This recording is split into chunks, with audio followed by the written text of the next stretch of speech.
What I'm going to say is sort of framed in the Swedish context, but I do believe that its many dimensions are also relevant for not least the Finnish context, which has a lot of the same circumstances as Sweden has when it comes to forest and forestry, but also to the other Nordic countries. Northern Europe as a whole is very special as a region, sort of forestry, but also in the European Union context, which of course is part of the questions research needs, knowledge needs, and in debate as well. The presentation is sort of, for my part, inspired by a recent report, which you can see there on the right, about the climate benefits of Sweden, which in turn is inspired by the debate that has been going on in the recent months, but also before, of how we should use the forests in order to provide climate solutions of course, in the overall frame of societal transformation, in line with trying to reach the international, national, regional industries, climate goals, and so forth. The report is available from the Lund University homepage if you would happen to be interested in seeing it in more detail. Forestry has roots which go back a long time in the Nordic region, but times have changed. With them also the expectations on what the forest should provide, or our goals for the forest. So the things as they were are not necessarily anymore sort of the provision of how we should think about when we look forward into the future. Some of these changing times are reflected in legislation, and often one sort of looks at the Swedish Forestry Act from 1903, so 120 years ago, which was sort of written in order to secure production or regeneration, reforestation. It was a lot about forest management, of course, relevant for provision of biomass for industry's needs. There were a couple of additional forestry acts in the next coming decades, but the next sort of big milestone was in 1993 in the Swedish Forestry Act, where the production and environmental goals were given equal weight. And it is written in the Forestry Act, the forest is a national resource, good yield, yes, production, but it should be sustainable good yield, and also done in a way that also supports maintaining biodiversity. And you can see symbols to the right. Yes, there is a good production potential in Sweden. The volume of forests have increased over time, industries have thrived. Whereas we are nowhere as close of reaching the environmental goals in the Swedish Forestry Act of 1993. Biodiversity, there's a lot left to do. It's also difficult to measure, but there's still a lot left to do. In addition to the Forestry Act, the environmental objective system, which has been around for 20-25 years, which has a number of environmental quality goals. And of course, many of these are relevant to the forestry. There's a climate goal, there's a goal about sustainable forests, there's about biodiversity goals, which also touch upon the forest, and there are goals in acidification, water, wetlands, mountains, which also are relevant to the forest and forestry. And pretty much none of these goals has been met or is being met, which would need to happen about now, including those which you see specifically here on the screen, the goals which are directly or very closely related to what we do with forests and what forests are there for. And this, of course, is sort of one aspect that needs to be managed, that already the goals that we have had for some time are not being met, which of course sets sort of new requirements, knowledge needs, and also action in the forestry.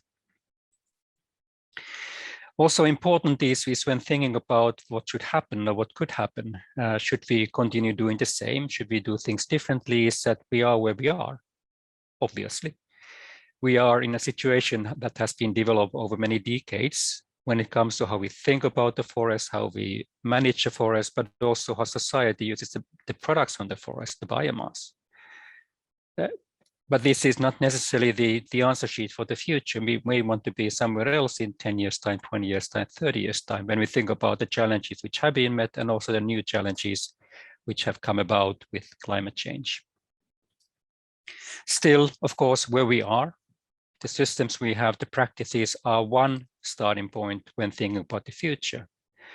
The figure on the left shows the use of biomass from the Swedish forests, which goes into biomass which is taken out for use, goes into bioenergy, goes for paper, goes for pulp, goes for sawn wood, a number of products, which of course is part of the societal machinery, and for which we have a sort of expensive infrastructure for, which has a certain technical, economical lifetime.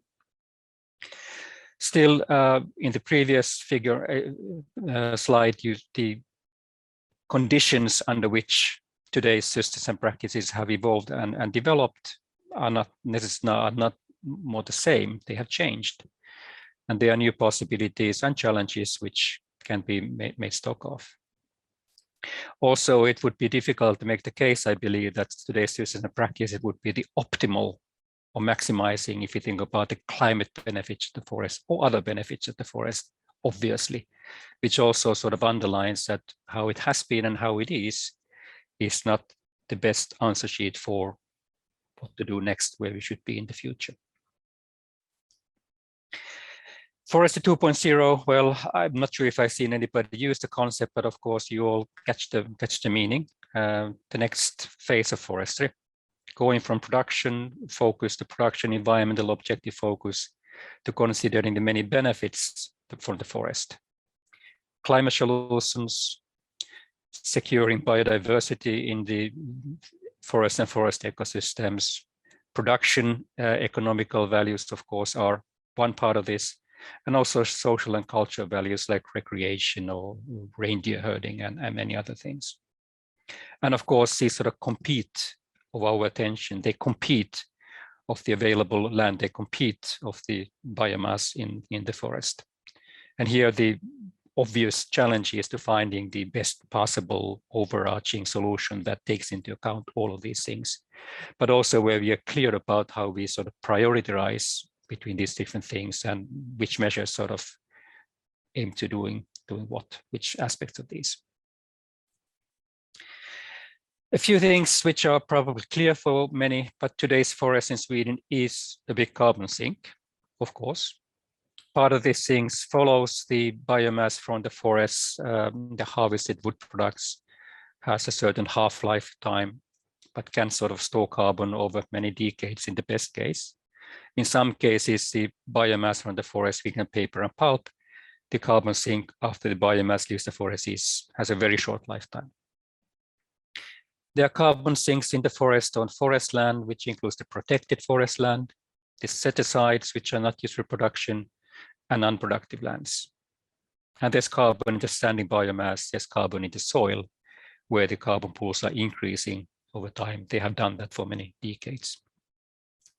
There are also carbon sources on forest land or greenhouse gas sources in the organic soils, sort of old wetlands which have been prepared, and the natural decomposition of forest residues, whatever residues or biomass sort of decomposes on protected lands and so forth.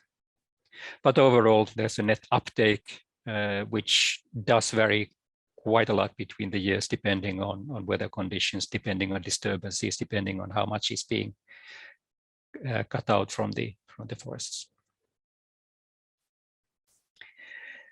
Today's forest in Sweden is a source of biomass, as mentioned. This is the same figure that you saw earlier, but in a bigger format. In the left, you have the outtake, so to speak, from the forest of biomass. Some of this, some of this stays in the forest, decomposes there. Some goes to sort of to become sawn wood, long-lived wood products, and a lot of this goes into paper and biomass. Paper and a pulp. Also, this produces bioenergy, where fairly small part comes directly from the forest. A lot is about forest residues, but also of the bioenergy which is produced with the biomass. A lot is used within the forest industry to make paper and pulp. Looking at the numbers, so 50% is used for bioenergy, as mentioned, for district heating, for example, but a lot is used in forest industries, within the industries. 20% goes in sawn wood and wood products, where the carbon stays for quite a long time, or can stay for quite a long time, in the end perhaps becoming bioenergy. And 30% goes to paper and pulp, of which some is recycled, some goes very fairly fast into incineration and so forth. This looks sort of very energy focused, but of course the engine of this one is paper and pulp, because that's where the income is for the forest industries. The energy part is often sort of byproducts of forest residues, something that cannot be used for sawn wood and wood products and so forth. So the system has not been geared up to provide bioenergy for the society and industries. The system is geared up to provide the income-rich products of paper, pulp, and also the sawn wood and wood products. And this, of course, also that if this mix would change, what would happen to the provision of bioenergy from the forest if more of the biomass would be used in new products, which would be better carbon sinks on the long term, provide for climate solutions and so forth. Use of biomass, so substitution. This is from the climate solutions point of view, and this is about material substitution of steel, for example, substitution of plastic, substitution of concrete, and so forth. And this is sort of treated or thought about as moving carbon from the standing biomass in the forest to products where the carbon would continue being stored, depending on the product for a shorter time or longer time. Could be a wood in the buildings, could be something else. And here the estimates of what the climate benefit can be vary considerably. There's a sort of shortness of values for many of the so-called new products, plastics and textiles and so forth. A lot of the studies focus on construction materials.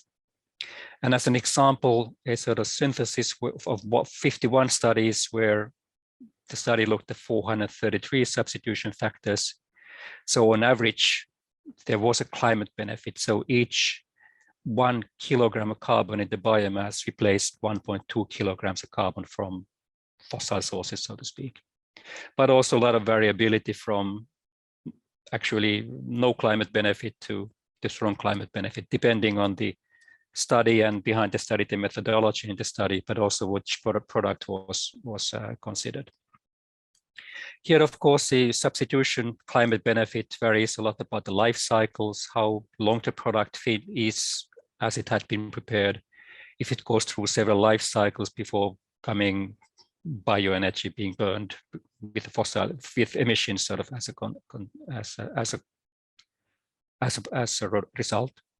But also technology changes, like now we are reading in Sweden about the fossil-free steel. So how will this affect the substitution climate benefit of using biomass instead of steel in constructions? How will this look like in 20 years time or 30 years time and so forth, and sort of timescales which may be important for planning and investing in infrastructure in the forest industries and so forth. And of course, when substitution occurs, the biomass is no longer in the forest storing carbon which has been taken up, or picking up more carbon from the atmosphere in continued growth in the forest. So here the climate benefit is not necessarily on the substitution value, it's the difference between substitution value and what would have happened otherwise if the biomass had stayed in the forest and continued as carbon sink and carbon pool. Substitution of energy, using biomass instead of fossil fuels to provide heat, electricity, energy. And this is a very much debated area where there are quite different views in the scientific community and also in the debate. One important aspect to keep in mind is that bioenergy is not free of emissions. but the emissions are not counted in the systems, in the inventories, in the energy sector and industry sector. They are counted at the so-called land use and land use change sector, which is the sectors on which climate emissions are being sort of kept track of, and which also are subject to negotiations and legislation and so forth.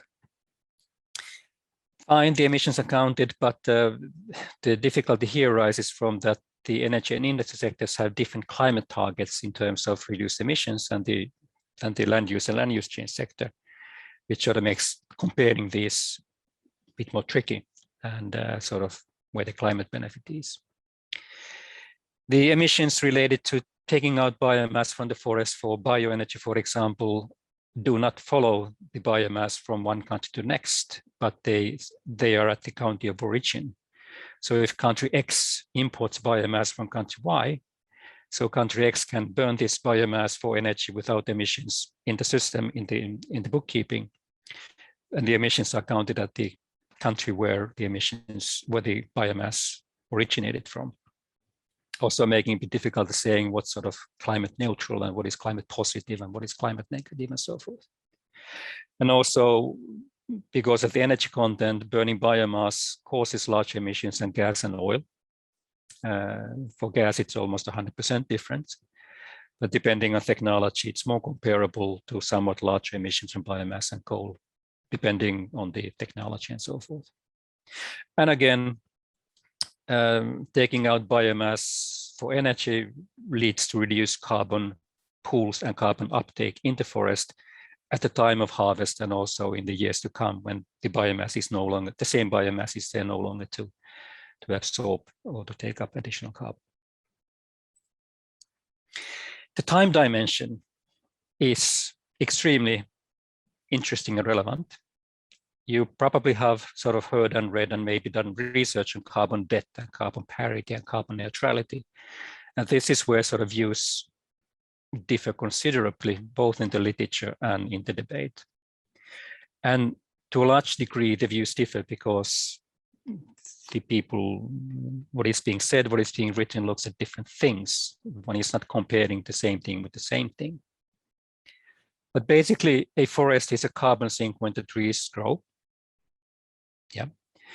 But if the forest is used in clear cutting, the system becomes carbon source after up to 10 or 20 years. Use of biomass as sort of looking at the previous figures can lead to net emission savings, but it can also lead to net emission losses so that the emissions are larger than the fossil counterpart, depending on a lot of things. And the net savings or net losses changes over time.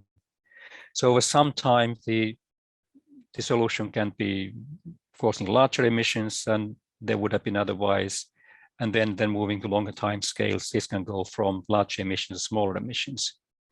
So whether looking at the climate benefits of 10, 20-year perspective or a 100-year perspective, the answer can be and is quite different when just considering the climate aspect. The reference is also important. What would have happened otherwise if the carbon had been taken out of the system or if it's not taken out of the system? It's not the numbers themselves, but it's the numbers in relation to a counterfactual or reference, which is of course the key here. The figure on the right shows sort of the carbon or the sort of net ecosystem production from one kind of typical forest. Depending on where one is, what kind of forest it is, the graph looks a bit different, but the basic principles are the same. And this sort of starts at the time of clear cutting and replanting on the left, and then goes through the lifetime of a piece of forest or a tree, where one would be sort of the overall sort of age of the forest. And on the left, one sees that it's carbon sink, because after clear cutting, of course, the photosynthesis is reduced when the green stuff is taken out, but respiration continues sort of more or less at the same rate as before.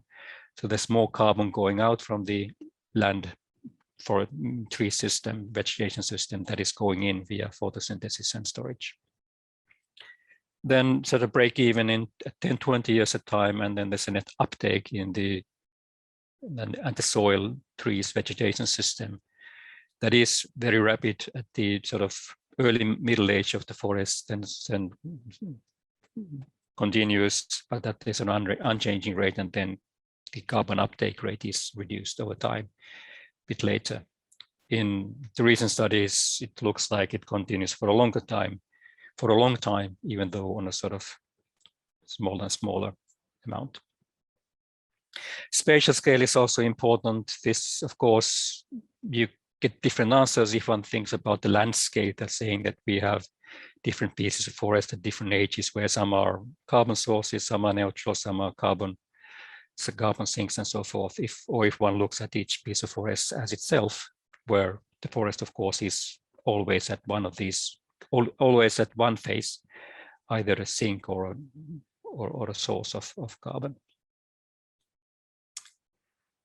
If one think about from the climate point of view, and as mentioned earlier, and I will come back to that, one cannot think only about climate as long as we also have the other goals of biodiversity, social values, economic benefits, and so forth.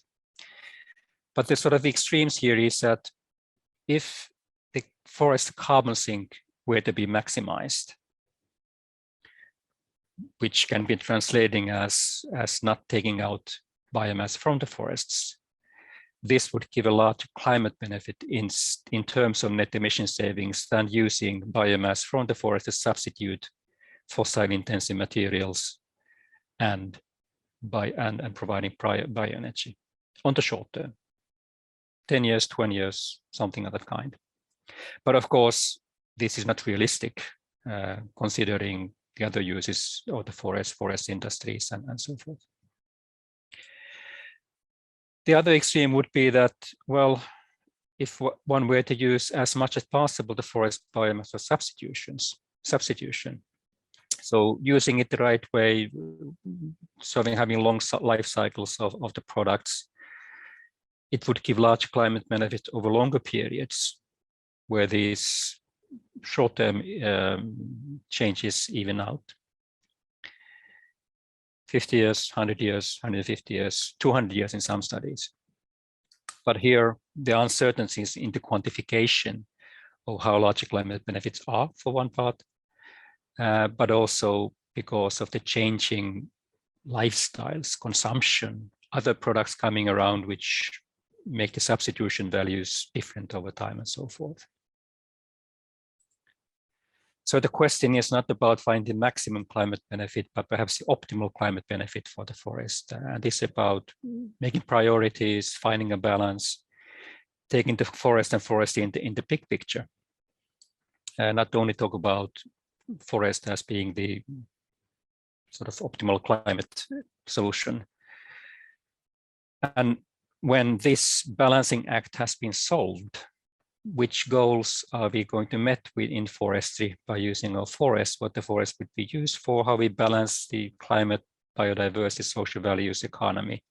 That will then give rise into the possibilities of discussing how the forest should be managed. Also taking into account the short and the long-term trade-offs and synergies and so forth. It's also important to consider the next level from the national level, and the EU level policy and legislation, which sets conditions, preconditions, boundaries, but also possibilities for forestry. I guess you all know about the legislation about land use change and forestry, but also the effort sharing regulation, which is about the other sectors. There's in the climate policy, there's some possibilities of using measures on the one area to the other area. Renewables directed forest strategy. For example, that the forest reference levels that different countries have to sort of provide a certain net carbon uptake in the forests every year. There's another one for the LULUCF as a whole. Now, this is changing with the Green Deal and the climate law and the Fit for 55 package from the Commission, which is to sort of make the goals in the climate law, the more ambitious climate targets into happening. And this is as we speak, has led to the revision of the legislation that concerns the targets for carbon sinks for the forestry, national carbon targets, other areas, to renewables directive and so forth. And this is very much happening as we speak, and will have an impact also on the possibilities thinking about and goals for the forestry, also national scale, of course. Conclusion. Well, it's important to consider all the benefits from the forest. It's not only about the production. It's now not only about the climate. It's now not only about the biodiversity. It's now not only about the social and cultural value. It's all of these. And even though there has been a lot of debate based on the climate, that is the forest good for the climate? Should it be done some other way? So in some cases, the climate may not, and perhaps overall the climate is not the only determinant or the key determinant on what should be done with the forest. Or then it is, perhaps, if we decide that it should be so. When it comes to the climate itself, well, the extremes are not realistic of letting all the forest be in the forest or using as much as possible to substitute fossil intensive things. So there's a need of a balance between forest as a carbon sink and as a source of biomass or substitution. Time aspect, how we consider the landscape, you should think about that. Who manages the landscape, who has sort of the power of deciding on the landscape, can also be a question. How is the landscape managed so that it's not too fractionated and so forth? And the overall societal transformation. How will consumption change? How will new products come into picture? What kind of consumer requirements or EU requirements will be on the products and so forth? The past cannot be the model for the future. It's one part of the picture, but times have changed. I don't think one can think about that paper and pulp will always be the king, sort of in the profitability side, nor that consumption will continue growing forever.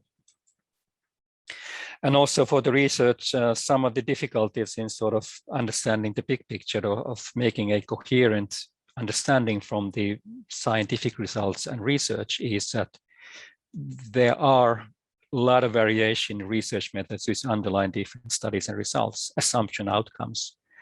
Reference cases might be useful also on the forestry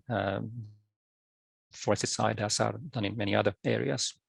But also transparency in what a certain result is based on, which are the arguments, which are the assumptions, which are the choices, related synergies and goal conflicts, would be helpful if they were more clearly spelled out throughout the research process and communication on that.